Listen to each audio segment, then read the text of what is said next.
ভোলার দৌলত খানের মদনপুর ইউনিয়নের চেয়ারম্যান এ.কে.এম. নাসির উদ্দিন নান্নু ও তার ছেলে আরিফকে দেশীয় অস্ত্রসহ আটক করেছে বাংলাদেশ কোস্টগার্ড দক্ষিণ জোনের সদস্যরা।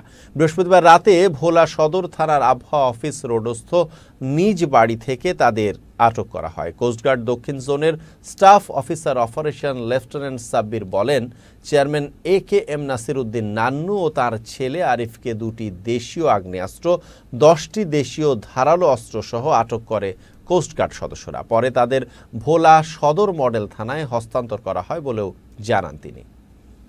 বাংলাদেশ কোস্টগার্ড দক্ষিণ জোন, বাংলাদেশ নৌবাহিনী, বাংলাদেশ পুলিশের সমন্বয়ে যৌথ বাহিনীর একটি অভিযান পরিচালনা করা হয়। অভিযানে ভোলা জেলার সদর উপজেলাধীন আবহাওয়া অফিস রোডস্থ মিয়াজি বাড়ি তল্লাশি করত সন্ত্রাসী এ.কে.এম. নাসির উদ্দিন নান্নু মিয়া তার ছেলে মোহাম্মদ আরিফকে 2টি আগ্নেয়াস্ত্র, 10টি দেশীয় অস্ত্র ও 2টি মোবাইল সহ আটক করা হয়। আটককৃত সন্ত্রাসীদ্বয় জব্দকৃত অস্ত্র এবং 2টি মোবাইল সেট এবং অন্যান্য আলামত আমরা পরবর্তী আইনানুগ ব্যবস্থা গ্রহণের জন্য ভোলা সদর থানায় হস্তান্তর করব।